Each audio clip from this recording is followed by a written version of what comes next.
அல்லாஹுவின் அருளால் இந்த பள்ளியில நடைபெறுகிற சிறப்பான 2 சேவைகளை எனக்கு முன்னாலே சொன்னார்கள்.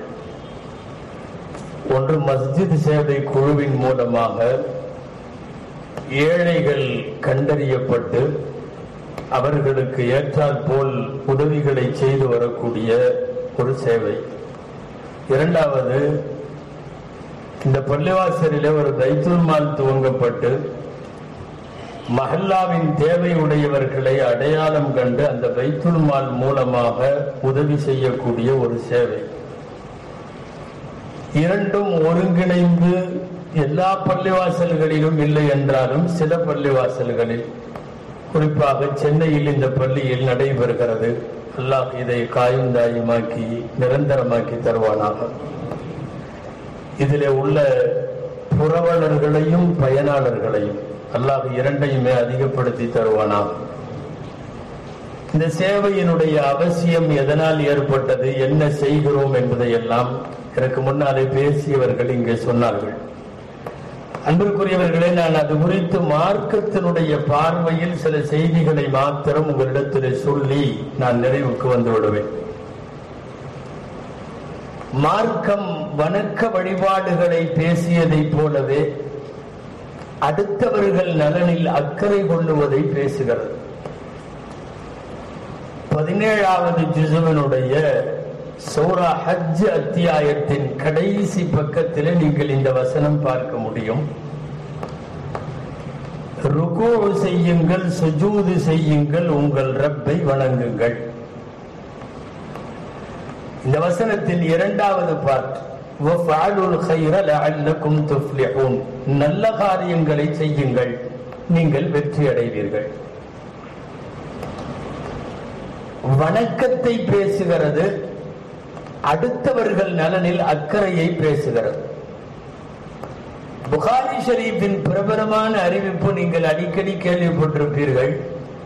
அத்தீனு அந்நஸீஹத்து, அவ்வளவுதான், ஷார்ட்டான ஹதீஸ் இது.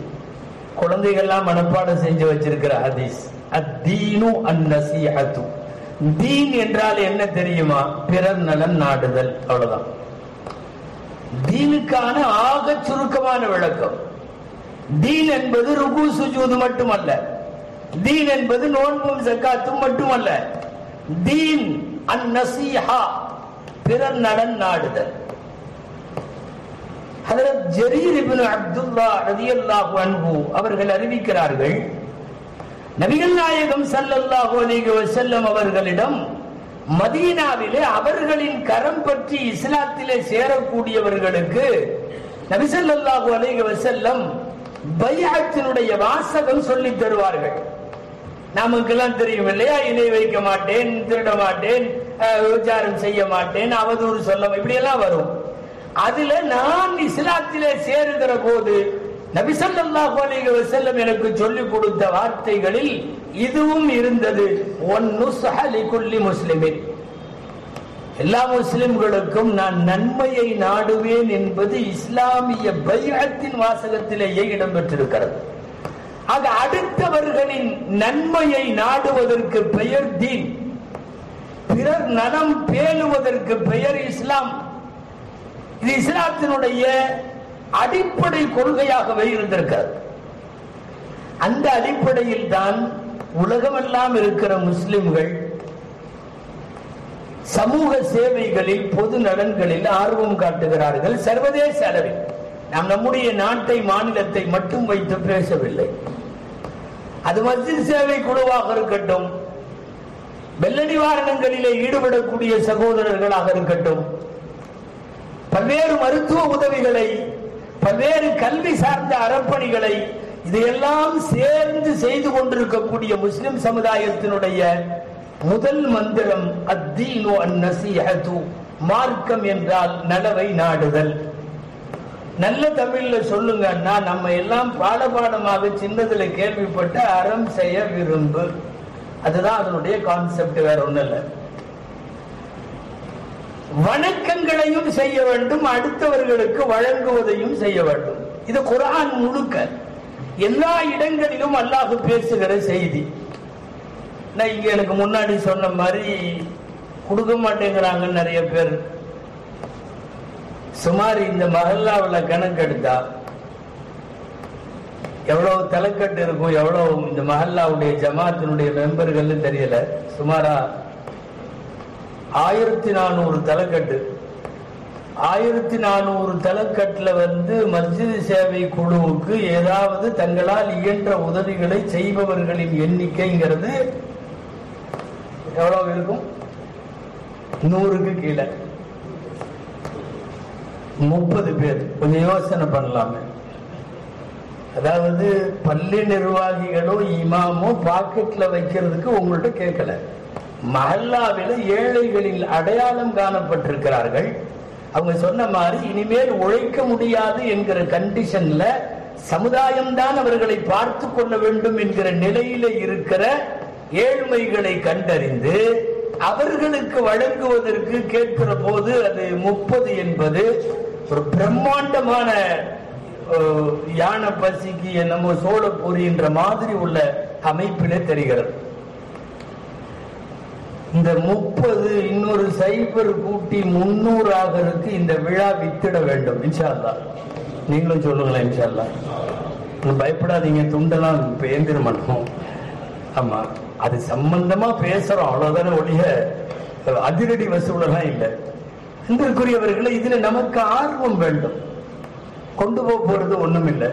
நான் குர்ஆனில் இருந்து ஒரு செய்தியை சொல்லி துவங்குகிறேன். அல்லாஹு தஆலா எக்கச்சக்கமான சொத்துக்களை வைத்திருந்து பிறருக்கு ஈயும் தன்மை இல்லாத, ஈகை தன்மை இல்லாத காரூனுக்கு இறைவன் பேசிய வார்த்தைகள் குர்ஆனிலே இருக்கிறது. அல்லாஹ் மட்டுமல்ல, அவன் கூட்டத்திலே உள்ள நல்லவர்களும் போதித்திருக்கிறார்கள். என்ன வார்த்தை? நல்ல கவனிக்கணும். ஒரு 3-4 உபதேசம். அது அற்புதமான உபதேசம். நம்ம எல்லாத்துக்கும் பொருந்தும், காரணமுக்கு மட்டுமல்ல. ஒபுதபி ஃபீமா ஆதாக்கல்லாஹு அத்தாரல் ஆகிரா. அல்லாஹ் உனக்கு கொடுத்ததன் மூலம் நீ மறுமையை தேடிக்கொள். என்ன கொடுத்திருந்தாலும் சரி, கல்வி எனக்கு கொடுத்திருக்கிறான், நான் அதை வைத்து மறுமை தேட வேண்டும். காசு கொடுத்திருக்கிறான் எனக்கு, நான் அதை வைத்து மறுமை தேட வேண்டும். எனக்கு ஒரு பதவி கொடுத்திருக்கிறான், நான் அதை வைத்து மறுமை தேட வேண்டும். யார் யாருக்கு என்னென்ன வழங்கப்பட்டிருக்கிறதோ அல்லாஹுவால் வழங்கப்பட்டதை வைத்து அத்தாரல் ஆகிரா, மறுமையை அவர் தேடிக்கொள்ள வேண்டும். இது ஃபர்ஸ்ட் அட்வைஸ். இரண்டாவது, வலா தன்ஸ நஸீபக மினத் துன்யா, உலகில் உனது பங்கை மறந்து விடாதே. அப்படின்னா போறப்போ ஒண்ணு கொண்டு போக மாட்டேன்னு அர்த்தம். நம்ம சாதாரணமா புழக்க பாஷையில சொல்றதுன்னா, துனியாவில் உன்னுடைய நசீபை நீ மறந்து விடாதே. துனியாவில் என்ன நசீபு? கடைசியா கபன் துணி மட்டும்தான் நசீப். இப்பெல்லாம் பேஸ்புக் வாட்ஸ்அப்ல அடிக்கடி அனுப்புறாங்க, அன்பர்களே தர்மம் செய்யுங்கள், கபன் துணியில் பாக்கெட் இல்லை, அன்பர்களே தர்மம் செய்யுங்கள், கபரிலே அலமாரி இல்லை, அப்படிலாம் போடுறாங்களா இல்லையா? இப்போ பாக்கெட்டும் இல்லாத, அலமாரியும் இல்லாத இந்த ஒத்த துணியோட போறோமா இல்லையா? வலா தன்ஸ நஸீபக மினத் துன்யா, துன்யாவில் உனது பங்கை மறந்து விடாது. இல்ல எனக்கு அந்த செலவு இருக்கு, இந்த செலவு இருக்கு, மௌத்தா போறவரை செலவு இருக்கும். செலவு என்னைக்கு முடியும்? லாயம்ல ஜௌஃபை பினியாதம் இல்ல துராபு, மண்ணை போட்டு மூடிட்டா முடிஞ்சிடும். இது ரசூல் ஸல்லல்லாஹு அலைஹி வஸல்லம் சொல்றாங்க. தேவை இருந்து கொண்டே இருக்கும். தேவை எப்ப முடியும்? மண்ணை போட்டவுடனே முடியும். அப்ப இதற்கிடையில எதையாவது வழங்கியவைகள் மட்டும்தான் நமது சேமிப்பு. அழகான அரபு கவிஞன் இம்ருல் கைஸ் அவருடைய அற்புதமான வரி ஒன்று, பிராக்டிகலா உள்ள வரி. வமா கதா அஹதும் மின்ஹா லுபானதஹா வமன் தஹா இரபுன் இல்லா இலா இரபி. என்ன அழகான வரி தெரியுமா? துன்யாவை பத்தி ரொம்ப ரசிச்சு ருசிச்சு அந்த எழுதுற வரி.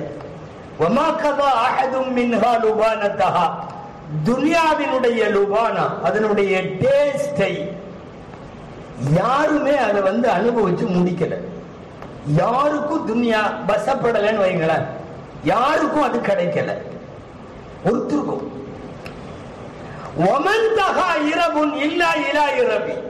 துன்யாவுக்கு ஒரு குணம் இருக்கு, என்ன தெரியுமா? ஒரு தேவை இன்னொரு தேவையில் போய் தான் முடியும். முற்றும் புல் ஸ்டாப் வைக்க முடியாதாமா. இவர்கள் கை சொல்லுகிறான், ஒரு தேவை இன்னொரு தேவையில் போய் முடியும். இந்த தேவை முடிஞ்ச உடனே நான் முடிச்சுட்டேன் அப்படின்னு முடியாது.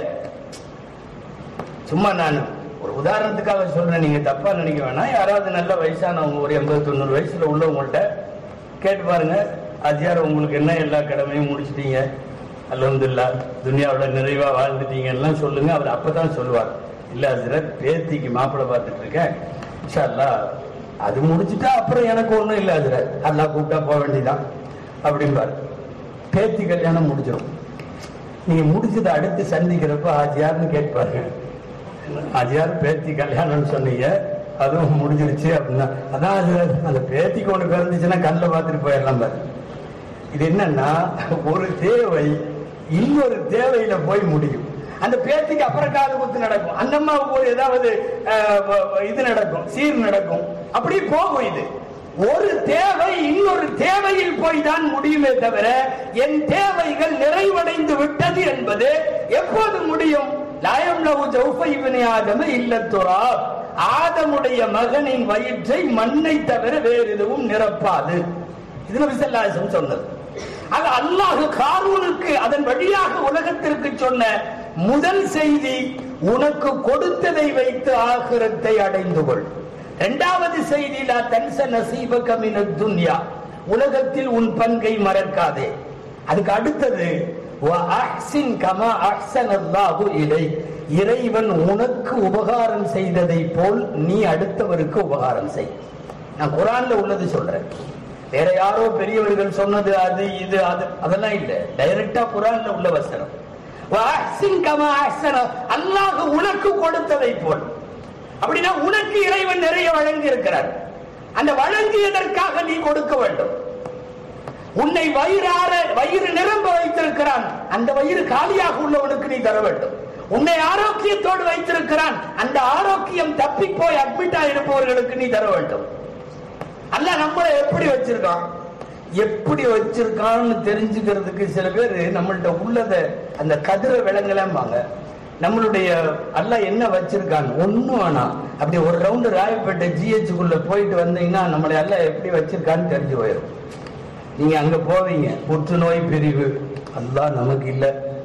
அப்புறம் அடுத்த இது போவீங்க, என்னமோ குடலியல் நரம்பியல் இருக்கும், நல்ல வேளை நமக்கு இல்ல.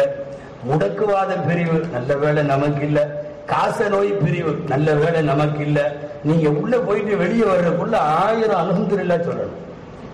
அத்தனை செக்ஷன்லையும் அங்கே இருக்கிற எதுவும் எனக்கு இல்லை என்று அல்லாஹ் வைத்திருக்கிறார். ஏதாவது இருக்கும், சளியும் காய்ச்சலும் அதுவும் இதுவும்.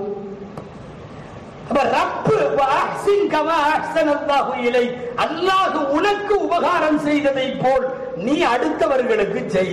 லாஸ்ட் வரி, பூமியில குழப்பம் பண்ணாத. அதான் செஞ்சிட்டு இருக்கிறவங்களையும் சேர்ந்து கெடுத்து விடுறது, அந்த மாதிரி உள்ளது. என்னத்த கொடுக்குறாங்க அப்படிங்கிறது, கொடுத்ததுக்கெல்லாம் சரியா கணக்கு இருக்கா அப்படிங்கிறது. சைட்ல உட்காந்து தென்னையில அவன் அறிக்கை விட்டு அவன் போயிடுவான், அவனுக்கு அது மட்டும்தான் அவனால முடியும். இந்த நாலுமே முத்தான அறிவுரைகள். அல்லாஹ் பசாது செய்பவர்களை விரும்புவதில்லைன்னு ஆயத்து முடியுது. அப்போ அல்லாஹ் கொடுத்ததை வைத்து மறுமையை தேடுதல், துன்யாவில் தனது பங்கு என்ன என்பதை மறவாமல் இருத்தல், அல்லாஹ் உனக்கு உபகாரம் செய்ததை போல அடுத்தவர்களுக்கு செய்யுதல், கூடுமானவரை குழப்பமும் விஷமத்தனமும் செய்யாமல் இருத்தல். அல்லாஹ் அப்படி செய்வோரை விரும்புவதில்லை என்கிற இந்த வசனம் யதார்த்தமாக உலகத்திலே வாழுகிற போது நாம் செய்ய வேண்டியதை சொல்லுகிறது. ஒரு 10-30 பேர் கொடுக்குறாங்க, பைத்துல் மாலுக்கு கொஞ்சம் பேர் ஜக்காத்து இதெல்லாம் கொடுக்குறாங்கல்ல, அவங்க அக்கௌண்ட் மட்டும்தான் ரொம்ப ஹெவியா இருக்கு. மற்றவங்க எல்லாம் கோச்சுக்க வேணாம். ஆடு அறுப்பாங்க ரிசல் ஆலி சில வீட்டுல, நீங்க கேள்விப்பட்டிருக்கலாம். ரசூல்லா வீட்டுல ஆடு அறுத்தா வீட்டுக்காருக்கும் எல்லாம் அங்கங்க கொடுத்தாச்சு. லெப்ட் ரைட்டு பக்கத்துல உள்ளவங்க முன்னாடி பின்னாடி எல்லாத்துக்கும் கொடுத்து குடிச்சாச்சு. கடைசியில மிஞ்சினது ஒரே ஒரு சப்பை, 3 சப்பை இறான்னு சொல்லுவாங்க. ஸல்லல்லாஹு அலைஹி வஸல்லம் உணவருந்து அமருகிற போது வீட்டுல கேட்பாங்க, இறைச்சியில ஆடு அறுத்ததுல என்ன இருக்கு அப்படின்னு கேட்கிறாங்கல்ல. பெண்களுக்கே உரித்தான பாணியில இது ஒண்ணுதான் மிஞ்சினதும்பாங்க. எல்லாம் போயிருச்சு, பூரா அடுத்தவங்களுக்கு வாரி கொடுத்தாச்சு, இந்த ஒரு சப்பை தான் நமக்குன்னு மிஞ்சினதுன்னு. ரசூல் ஸல்லல்லாஹு அலைஹி வஸல்லம் சொல்லுவாங்க, இது ஒண்ணுதான் தப்பிச்சிருச்சும்பாங்க. என்ன அர்த்தம் தெரியுமா? எதெல்லாம் போச்சோ அதெல்லாம் கரெக்டா போயிருக்கு. இந்த ஒண்ணு மட்டும்தான் நம்ம சாப்பிட்டு நம்ம கழிவாகி நம்ம அக்கவுண்ட்ல ஏறி நம்ம இதுக்கு பதில் சொல்லணும். மீதி எல்லாம் ரொம்ப சேஃப் சைட்ல போய் அழகா அக்கவுண்ட்ல சேவ் ஆயிடுச்சு. அதுக்கெல்லாம் பேர் பிக்ஸ்ட் டெபாசிட் ஆஃப் ஆகிரான் பேர். மறுமையினுடைய நிரந்தர வைப்பு நிதியில போய் சேர்ந்தோம். இதுதான் பார்வை. கொடுப்பதில் அடுத்தவர்களுக்கு வழங்குவ. நீங்களா கேள்விப்பட்டிருப்பீங்க, உலக பெரிய கொடை வள்ளல் அப்படின்னா இஸ்லாமிய வரலாறுல ஹாத்தம் தாய்ன்னு சொல்லுவாங்க. ஹாத்தம் தாய் அப்படி கொடுப்பாரு, இப்படி பரம்பரையே கொடுக்கறதுக்குன்னு பிறந்த பரம்பரை. ஹாத்தம் தாய் அணையாத அடுப்பிற்கு அரபுலகில் சொந்தம். ஹாத்தம் தாய் அணையாத அடுப்பு அவங்க வீட்டுல எந்த நேரம் அணைக்கிறது, ஆக்கி போட வேண்டியதுதான். இதெல்லாம் திடீர்னு வரல, அது பாரம்பரியமே அப்படி வந்திருக்கு. ஹாத்தம் தாயினுடைய அம்மா, இவர் ஹாத்தம் தாய் பிறக்கிறதுக்கு முன்னாடியே அவங்க அம்மா கூட பிறந்தவங்க 4-5 சகோதரர்கள். இந்த அம்மா வர்றவங்களுக்கு பூரா வாரி வாரி கொடுக்குது. கோடி கோடியா கொடுத்துருக்கான்ல, வர்றவங்களுக்கெல்லாம் நிக்கிறவங்களுக்கெல்லாம் வாரி வாரி கொடுக்குது. அண்ணன் தம்பி எல்லாம் சேர்ந்து முடிவு பண்ணா நம்ம தங்கச்சி பண்றது சரியில்லை, காசோட வருத்தம் தெரிய மாட்டேங்குது, அள்ளி அள்ளி கொடுக்குது. இருக்குதுங்கிறதுக்காக இவ்வளவா கொடுப்பாங்க, இது சரிப்படாது சொல்லணும். சொல்லி பார்த்தாங்க, யாரும் சொல்லியும் கேட்கல. அந்த அம்மா கொடுத்துக்கிட்டே இருக்கு. சில பேர்த்துக்கு கொடுத்தாதான் தூக்கம் வரும், சில பேர் கொடுத்துட்டா தூங்கவே மாட்டான். அப்படி ஆப்போசிட்டா நெகட்டிவாவும் இருக்கு. கொடுத்துட்டாங்க வேண்டிய இவ்வளவு போச்சு, சபையில வச்சு வசூல் பண்ணதுல எந்திரிச்சு வேகமா சொல்லிட்டோமே, இப்படி மாட்டிக்கிட்டோமே. கொடுத்தாதான் அந்த அம்மாவுக்கு தூக்கம் வரும், கொடுத்தாதான் அந்த அம்மாவுக்கு வயிறு நிறையும். கொடுத்துக்கிட்டே இருந்துச்சு. அண்ணன் தம்பி எல்லாம் சேர்ந்து கடைசியில் ஒரு ஃபைனலா ஒரு முடிவுக்கு வந்தாங்க. என்ன தெரியுமா? 1 வருஷம் வீட்டு சிறை. அந்த அம்மாவுக்கு நேரத்துக்கு உணவு போகும், சாப்பிட்டுக்கலாம், தொழுதுக்கலாம், உள்ள இருந்துக்கலாம். ஒத்த பைசா கையில தரதில்லை, யாரும் அபகரிக்கலாம் இல்லை. அந்த அம்மாவுடைய சொத்து இருக்கு. 1 வருஷம் அந்த அம்மாவை வீட்டு சிறையில வச்சு 1 பைசா இல்லாம வைப்போம். காசுடைய அருமை அப்பதான் தெரியும். 1 வருஷத்துக்கு அப்புறம் ரிலீஸ் பண்ணுவோம். கோடிக்கணக்கான திர்ஹம் அல்ல தீனார் இருக்குது, தங்க காசுகள் இருக்குது, எல்லாத்தையும் அப்புறம் கொடுப்போம். இப்ப கொடுத்தோம்னா இந்த அம்மா வருஷத்துக்குள்ளேயே காலி பண்ணிடும் அப்படின்னு எல்லாம் மஷ்வராவில் முடிவு பண்ணி தனியா வச்சுட்டாங்க. 1 வருஷம் வீட்டு சிறை. 1 வருஷம் கழிச்சு ரிலீஸ் பண்ணி, இப்போ உனக்கு புரிஞ்சிருக்கும் காசோட அருமை. அதனால யாருக்கு கொடுக்கறதா இருந்தாலும் அளந்து கொடு, பார்த்து கொடு, நமக்கும் வருங்காலம் இருக்கு, வாய் வயிறு இருக்குன்னு சொல்லி கொண்டு விட்டாங்க. அந்த அம்மா இறங்கின நாள்ல இருந்து ஹோல்சேலா கொடுக்க ஆரம்பிச்சது. அதாவது 1 மாசம் கொடுத்திருந்தா எவ்வளவு கொடுக்கும், அதையெல்லாம் கொடுக்க ஆரம்பிச்சு. திரும்ப அண்ணன் தம்பி எல்லாம் வந்தான், நீ திருந்தவே மாட்டியான்னா. என்ன நீங்க 1 வருஷம் வீட்டு சிறையில வச்சது நல்லதா போச்சு, கையில காசு இல்லாதவங்க என்ன கஷ்டப்படுவாங்கிறது நான் அப்பதான் புரிஞ்சுக்கிட்டேன். அதனால இது எனக்கு இது இப்படி நீங்க வச்சு எனக்கு ஏழையினுடைய உணர்வுகளை எனக்கு நீங்கள் பாடமாய் தந்து விட்டு. அந்த அம்மா வகுத்துல பிறந்தவர் தான் ஹாத்தம் தாய். அப்புறம் இருக்குமா இல்லையா? பிளட்ல சிலதெல்லாம் வந்துடும், ஜீன்லயே சிலதெல்லாம் வந்துடும். அந்த மாதிரி கொடைத்தன்மை ஹாத்தம் தாயினுடைய ஜீன்லயே வந்தது. ரப்புல் ஆலமீன் அதை சொல்லி இருக்கிறான். திருக்குர்ஆனுடைய வழி நெடுகிலும் அல்லாஹுவுக்காக வழங்குவதை பற்றி, அக்கறை எடுத்துக் கொள்ளுவதை பற்றி, அதாவது மார்க்கத்தில் மிக முக்கியமாக ரியாயத்துல் ஐதாம், யத்தீம்களை பராமரித்தல், அதே மாதிரி ரியாயத்து ஷுயூக், முதியவர்களை பராமரித்தல், 3வது ரியாயத்துல் அத்ஃபால், குழந்தைகளை பராமரித்தல். ஒரு சில பேர் பிசிக்கலி சேலஞ்சுங்கிறாங்கல்ல, மாற்றுத்திறனாளிகள் இதுல குழந்தையும் சேர்த்துறாங்க, நல்லா இருக்கிற குழந்தையும். அதுக்கப்புறம் ரியாயத்துல் முஆக்கின், மாற்றுத்திறனாளிகள். இதுக்கப்புறம் ரியாயத்துல் அராமில், கடமனை இழந்த பெண்கள், விதவைகள், வாழ்விழந்தவர்கள். இந்த 5 வகையான ரியாயத்துகளும் முஸ்லிம் சமூகத்தின் மீது அதை எடுத்துக்கொண்டு முனைவதும் களப்பணி ஆற்றுவதும் கடமை என்கிறார்கள் மார்க்க அறிஞர்கள். இந்த 5லையுமே. ஆனா இந்த 5லேயும் நம்முடைய வாழ்விற்கு தேவையான எல்லா பிரச்சனைக்கும் தீர்வு அதுல இருக்கு. எத்தனை ஹதீஸ் உங்களுக்கு தெரியும்? மனசு சரியில்லை, டென்ஷன் ஆகுது, ரொம்ப ஓவரா மனசு நிலைப்பாடா இல்ல, ஒரு எத்தீமுடைய தலைய தடவனா சரியா போயிருங்கிறது ரசூலுல்லாஹ் சொல்லி கொடுத்த பாடம். இன்னைக்கு சைக்காலஜி டாக்டர்கிட்ட, சைக்காட்ரிஸ்ட் டாக்டர்கிட்ட அங்க இங்க போய் எனக்கு அப்படி இருக்குது, இப்படி இருக்கு, நைட்டு தூக்கம் இல்ல, பகல் இல்ல, அது இல்ல, இது இல்ல, என்னென்னவோ. ஒரு எத்தீமை அணைத்து கொண்டு தோளிலே கை போட்டு உன் உணவு தட்டோடு ஒரு எத்தீம் சாப்பிடட்டும், எந்த சைக்காட்ரிஸ்டும் தேவையில்லை. இது சைக்காலஜிக்கல் ப்ரூஃப் நான் சொல்ல வரல, இது அல்லாஹ் ரசூலே சொல்லக்கூடிய, அவர்கள் வழங்கக்கூடிய தீர்ப்பு. இது ரப்பு உயர்ந்த கொடுக்கிற மேலே உள்ள கை கீழே உள்ள கையை விட சிறந்தது. இது ரசூல் ஸல்லல்லாஹு அலைஹி வஸல்லம் வழங்குபவர்களுக்காக சொல்லப்பட்டது.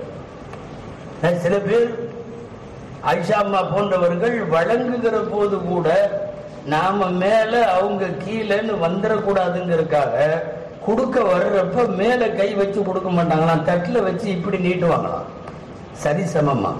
அவரு எடுத்துக்குவாரு. இங்க மேல் கையே கிடையாது, மேல் கை கீழ் கைய வாங்குறதுன்னு கிடையாது. சொல்ல போன சமயங்கள்ல ஆப்போசிட்டா மாறிடும். எடுத்துக்கங்கன்னு இப்படி நாம நீட்டுறோம் வைங்களேன், எடுக்கிறவர் இப்படி எடுக்கிறாருன்னு வைங்களேன், எடுப்பவர் கை மேல் கையாக ஆகிவிடும், கீழே கொடுப்பவன் கை கீழ் கையாக ஆகிவிடும். அது இருந்தால் தப்பில்லை. ஏன் தெரியுமா? சில ஹதீசுகளின் படி அல்லாஹ் சொல்லுகிறான், நான் வந்த போது நீ உணவு தரவில்லை, நான் நோயற்ற போது. அப்ப நான் எடுக்கிற கை ரப்புல் ஆலமீனுடைய கை என்கிற போது கொடுக்கிற கை என்னவா இருக்கலாம்? அது கீழே இருக்கவர். இது ஆயிஷா அம்மா காலம் முழுக்க அவர்கள் சதக்கா செய்கிற போது கையை மேல வச்சு வாங்குறவங்க கையை கீழே அவங்க வைக்கல என்று அவர்களுக்கு நெருக்கமான முஹம்மது இப்னுல் முன்கதிர் ரலியல்லாஹு அன்ஹு ஆயிஷா அம்மா கொடுக்கக்கூடிய கொடைத்தன்மையை குறித்து ஒரு குறிப்பெழுதி வைத்திருக்கிறார்கள். எனவே சமயங்களில் வாங்குகிற கை உயர்ந்தது. காரணம், ஒன்னு ரப்புடைய கை அது, அல்லது ரப்பு அனுப்பி வைத்த கை அது, அல்லது உன்னை சோதிப்பதற்கு உன் வாசலுக்கு அல்லாஹ் அனுப்பி வைத்த ஆள் அது. எனவே அது உயர்ந்த கை. வாங்குபவனுடையது தாழ்ந்த கை. காலமெல்லாம் நின்று நிலைக்கிற மாதிரி செய்யணும், கொடுக்கறதுக்கு மனசு வரணும். நான் முதல்ல சொன்ன மாதிரி சில பேர் கொடுத்துட்டா தூக்கம் வராது, சில பேர் காலமெல்லாம் கொடுக்கறது இல்லைங்கிறது லட்சியமாவே பண்ணிருக்காங்க. 10 ரூபா வாங்குறதுக்குள்ள சில பள்ளிவாசல் முத்தவள்ளிக படுற பாடு அல்லாஹு அக்பர். பாக்குறப்போலாம் சலான் சொல்லும், பாக்குறப்போலாம் சலான் சொல்லி அந்த சந்தாவை அவுற்றிருந்து வாங்குறதுக்குள்ள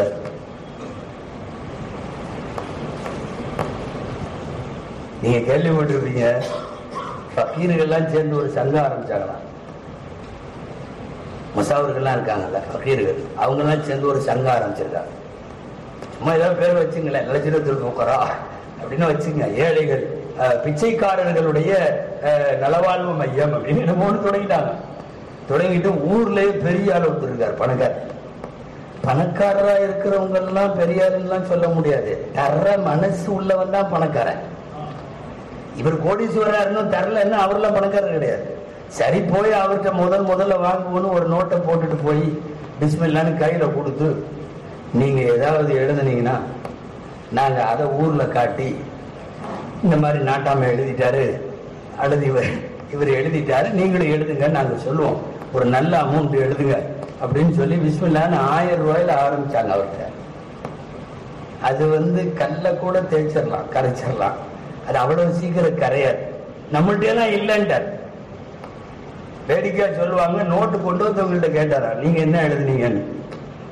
நாங்கெல்லாம் 786 போட்டு பிஸ்மில்லா ரஹ்மான் ரஹீம் எழுதியிருக்கோம், தொகை என்னங்கிறத நீங்க தான் எழுதணும். இல்ல நான் எழுத முடியாது. பேச்சுவார்த்தை நடக்குது 1000, அப்புறம் அப்படி இறங்கி 500 எழுதுங்க, 100 எழுதுங்க, அசையல ஆளு. 100 ரூபாயில வருது நின்றுச்சுன்னு வைங்களேன், ஏதாவது எழுதி நீங்க ஒரு 100 எழுதிட்டீங்கன்னா நாங்க ஏதாவது சொல்லி மற்றவங்கள்ட்ட அது மாதிரி வாங்கிக்குவோம். ஒண்ணும் இல்லை, கடைசியா சொன்னாங்களா 10 ரூபா. இது தொகையா நாங்க சொல்ல மாட்டோம், 10 கொடுத்து துவக்கி வைத்தார்கள் அப்படின்னு சொல்லிடுவோம். 10 ரூபா ஒரு பரக்கத்துக்கு எழுதுன மாதிரி, அந்த மாதிரி எழுதுங்க, உங்க பேர் போட்டு 10 ரூபா. அந்தால அதுவும் முடியாதுன்னு கடுப்பாகி அந்த எதிரில நின்ன சங்கத்துக்காரங்கள ஒருத்தர் சொன்னா, ஒண்ணு 10 ரூபாய் எழுது, இல்லைன்னா எங்க சங்கத்துல மெம்பர் ஆயிரு, ஏதாவது ஒண்ணுதான் நடக்கணும்.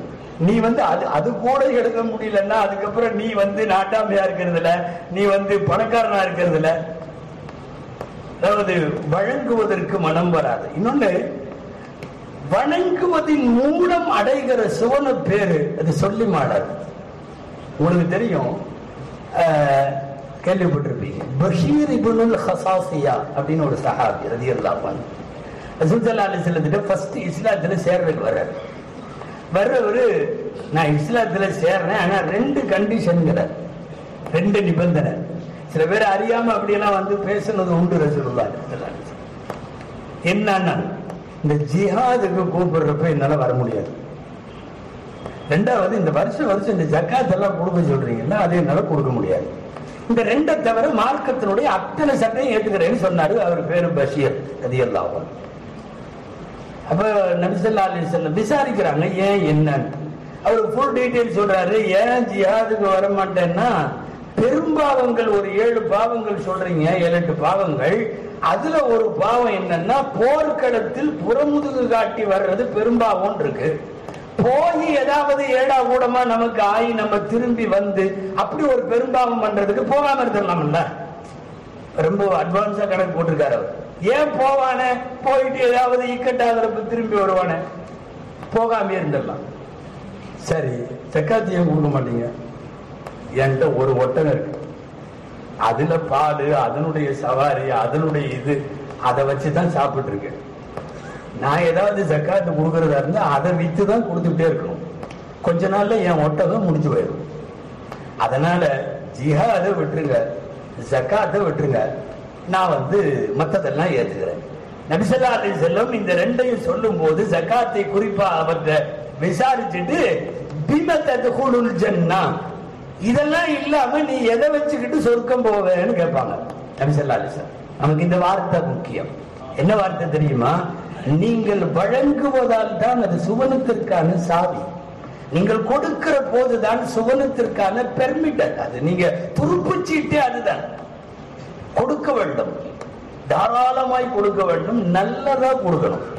அது ஒன்று இருக்கு. கொடுக்கறத பத்தி பேசுறப்ப நினைவுக்கு வருது.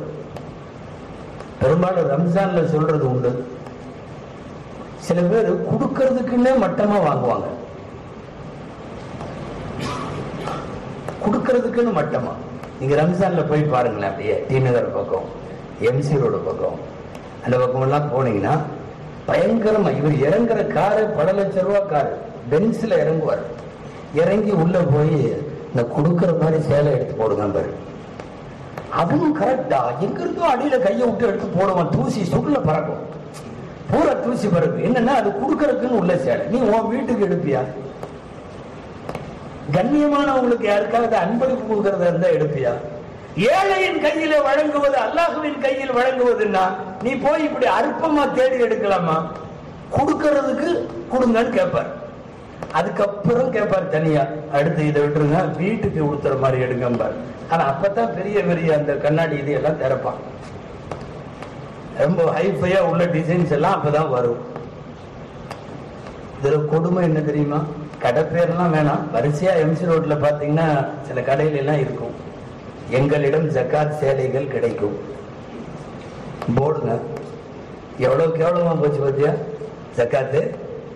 எங்களிடம் ஜக்காத் சேலைகள் கிடைக்கும்னே எழுதுறாங்க. அதுக்கு அர்த்தம் என்னன்னா 70 ரூபா, 90 ரூபா, 120 ரூபாயில சேலை தரோம், நீ வாங்கிட்டு போய் அப்படி இறச்சி விட்டுரு. கொடுக்க வேண்டும் என்பது மட்டுமல்ல சூத்திரம், கொடுப்பது தரமாக இருக்க வேண்டும், தரமாக இருக்க வேண்டும். உமர் ரலியல்லாஹு தஆலா அன்ஹுவினுடைய பிரபலமான வார்த்தை இருக்கிறது. என்ன தெரியுமா? நான் கொடுப்பேன். எவ்வளவு கொடுப்பேன் தெரியுமா? அவன் பணக்காரனாகிற அளவுக்கு கொடுப்பேன். இமாம் புகாரி ஜகாத்து, அல் இன்ஃபாக், இந்த சதகா, இந்த மாதிரி தலைப்புகள்ல இமாம் புகாரி அவர்கள் பாடத்தை துவங்குகிற போது ரொம்ப பிரபலமானது, உலமாக்களுக்கு தெரியும், தர்ஜுமத்துல் பாப் என்று சொல்லுவார்கள். இமாம் புகாரி இறைபாதையில் செலவு செய்தல் அப்படின்னு எழுதும் போது உமர் ரலியல்லாஹு அன்ஹுடைய இந்த வார்த்தையை எடுத்துதான் டைட்டில் போடுறாங்க. என்ன? நான் கொடுப்பேன். எவ்வளவு கொடுப்பேன்? அவன் பணக்காரன் ஆகிற அளவுக்கு, அவன் 4 பேருக்கு கொடுக்கிற அளவுக்கு, அவன் அடுத்தவர்களிடம் கையேந்தாத அளவுக்கு. இது வழங்குவதில் ஆனந்தம் அடைகிற போது மட்டும். இந்த டிஸ்ட்ரிபியூஷன் கோளாறுன்னு சொல்றவல்ல, இது மட்டும் சரியா இருந்துட்டா போதும். தேவை உள்ளவர்களை கண்டறிந்து அவர்களுக்கு அப்படி. பெரும்பாலும் நம்ம பார்த்தீங்கன்னா ரம்ஜான்ல ஒரே மஹல்லா ஒரு 50-60 பேர் போய் எல்லாரும் 200-300 வேட்டியை வாங்கிட்டு வருவாங்க. எல்லாருமே அந்த 20 நெருங்கும் போது எல்லாரும் வேட்டி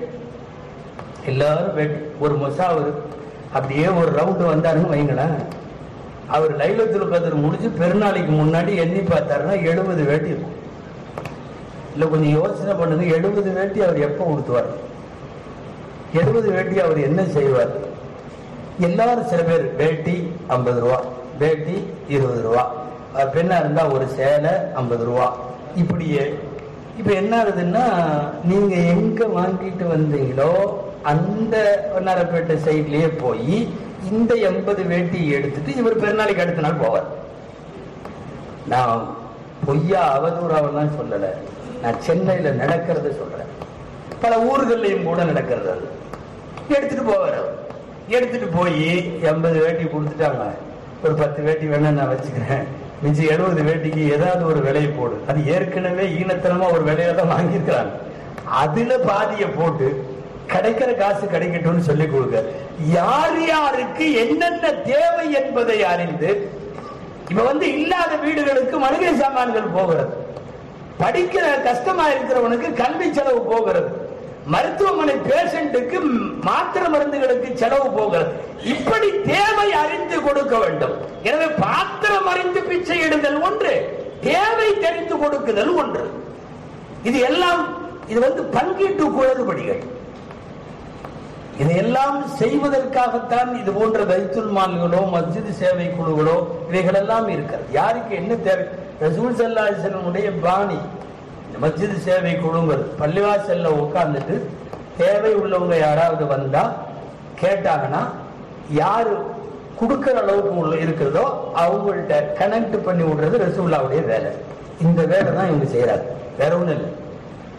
இந்த சமூக சேவை அமைப்புகள்லாம் புதுசா ஏதோ கண்டுபிடிச்சு இவங்க ஒரு புது பிதாத்து உருவாக்கி இருக்காங்க நீங்க நினைச்சுக்க வேணாம்.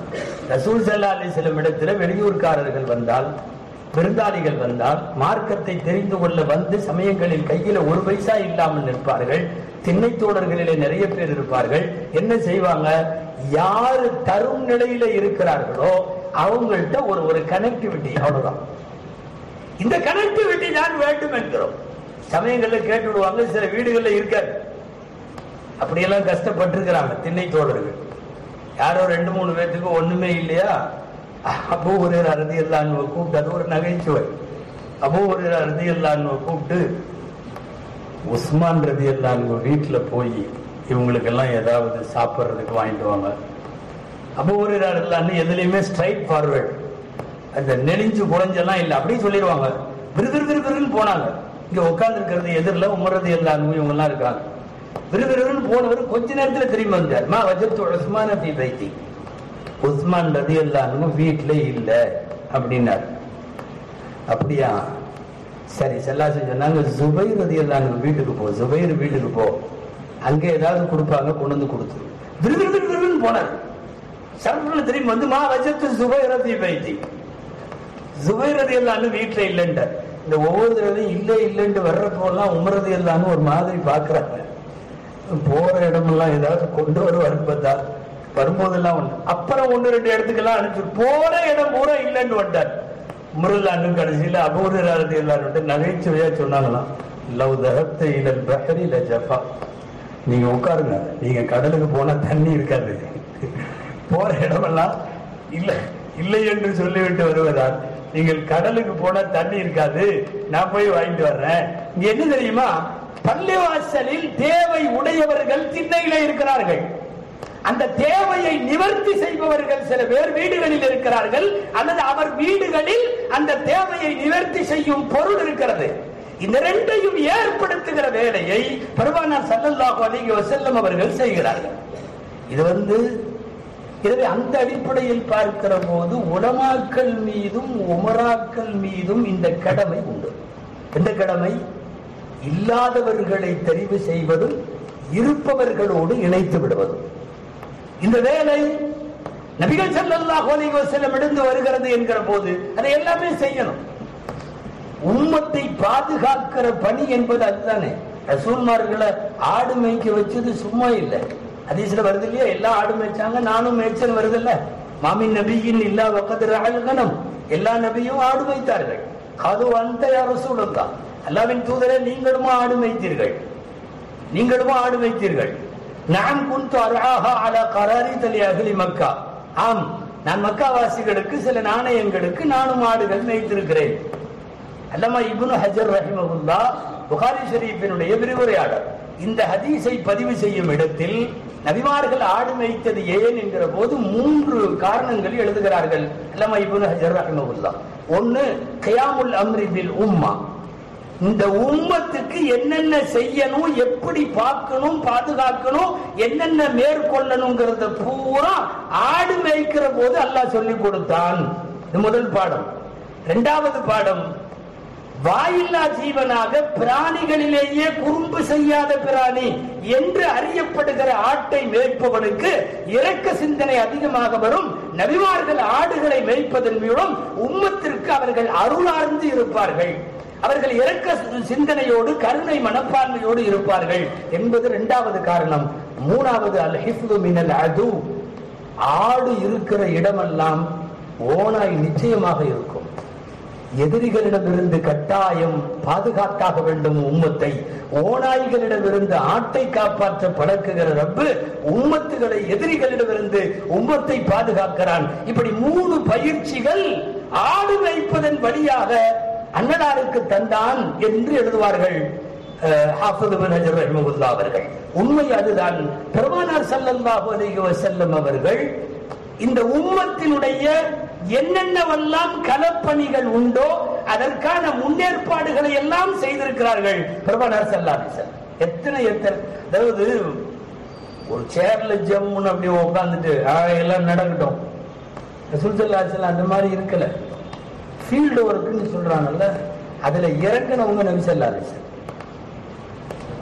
கல்லு தூக்குனதெல்லாம் நீங்க கேள்விப்பட்டிருப்பீங்க.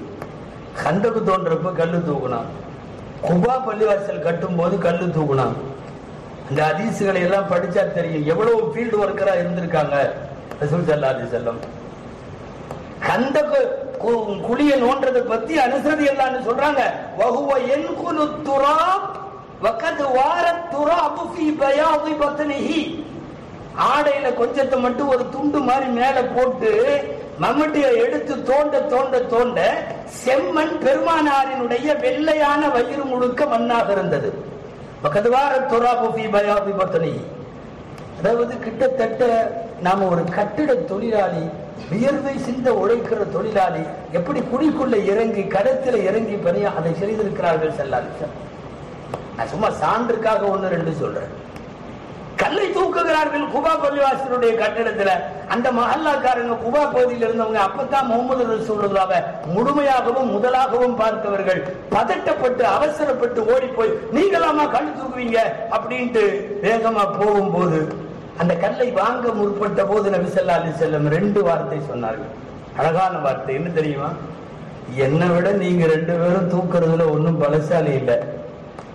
அதாவது கல்லு தூக்குறதுல நான் உங்களை விட பலமானவன் தான். என்று வாங்க பாக்குறீங்களா? 2வது, மஸ்ஜிதுக்காக கல்லை தூக்குகிற போது அல்லாஹ் அதற்கு வழங்குகிற கூலியில் நான் தேவையில்லாதவனும் அல்ல. அப்படின்னா எனக்கும் வேணும் இந்த கூலி. நீ எங்கிட்ட இருந்து கல்லை வாங்கிட்டு போய் மஸ்ஜிதுக்கு கல்லு சுமந்தேன்னு உனக்கு மட்டும் எடுக்கிறது அல்ல, எனக்கும் அது வேண்டும். அப்ப கந்தத்தில கல்லை தூக்குகிறார்கள் எல்லா இடத்திலையும். இதெல்லாம் எதுக்கு சொல்றோம்னா, ஒரு சமுதாய தலைமை ஃபீல்டு ஒர்க்ல இறங்கி வேலை பார்த்ததை சொல்றோம். அனஸ் ரலியல்லாஹு அன்ஹு சொல்லுகிற இன்னொரு அறிவிப்பு கேளுங்கள். இந்த அபூ தல்ஹா ரலியல்லாஹு அன்ஹு ஒரு சஹாபி இருந்தார். அவங்களுக்கு குழந்தை பிறகு அப்துல்லா.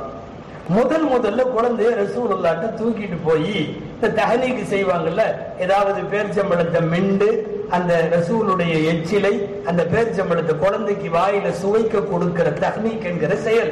அப்ப அதுக்கு போறாங்க. கடைசியில அப்துல்லாவை அனஸ்தியா கொடுத்துட்டாங்க.